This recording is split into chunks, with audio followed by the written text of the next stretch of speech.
আজকে ভর্তার এমন একটা রেসিপি করেছি যেটা আমার বাচ্চারা খুবই চেটেপুটে খেয়েছে। আমি তো একদম ভাগেই পাই নাই। আসসালামু আলাইকুম, কেমন আছেন সবাই? আল্লাহর অশেষ রহমতে আমিও ভালো আছি।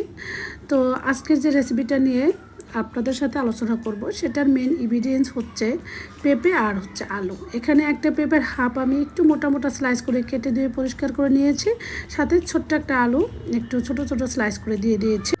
এরপর এই পেঁপেটা সেদ্ধ হওয়ার জন্য যতটুকু পানি লাগে সেটাই দিয়েছি। আমার এখানে 1.5 কাপের মতো পানি লেগেছে, একদম পারফেক্টলি সেদ্ধ হয়েছে। দেখে হয়তো বুঝতে পেরেছেন, আমি একটা চেক করে আপনাদেরকে দেখিয়ে দিয়েছি। এবং গরম থাকতেই চুলার আঁচটা একদম অফ করে দিয়ে আমি একটা পটেটো মেশার দিয়ে এভাবে খুব ভালো করে মিক্স করে নিচ্ছি। তো আপনাদের কাছে যদি পটেটো মেশার না থাকে, মানে বাটি অথবা গ্লাস স্টিলের, সেটা দিয়েও করে নিতে পারেন। গরম গরম থাকতে এটা করলে সবচেয়ে ভালো হয়।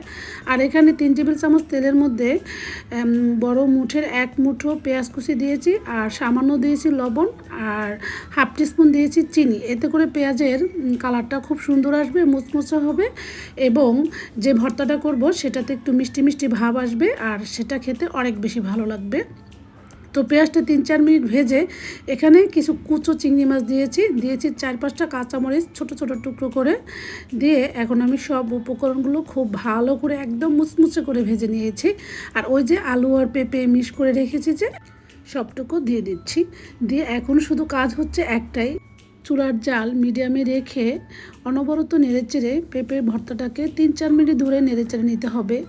মানে পেঁপের গায়ে যতটুকু পানি ছিল সেটাই শুকিয়ে নিতে হবে, তাহলে কিন্তু এই ভর্তাটা একদম রেডি। এটা অনেক স্বাস্থ্যসম্মত, গরমে পেঁপে খাওয়া অনেক বেশি ভালো, এবং পেঁপে পেটের গ্যাস কমায়, পেট ঠান্ডা রাখে, আমরা সবাই জানি। যাক, পেঁপেটা 3-4 মিনিট নেড়েচেড়ে এখানে দিয়েছি স্বাদ মতো লবণটা দিয়ে আবারও ভালোভাবে নেড়েচেড়ে নিয়েছি। আর 2টা শুকনো মরিচ হালকা ভেজেছি, সেটা একটু ক্রাশ করে, মানে একটু বড় বড় টুকরো করে দিয়ে দিচ্ছি। এতে করে এই ভর্তা থেকে অনেক সুন্দর একটি ফ্লেভার আসবে, আর খেতে তো লাগবে দারুণ স্বাদের।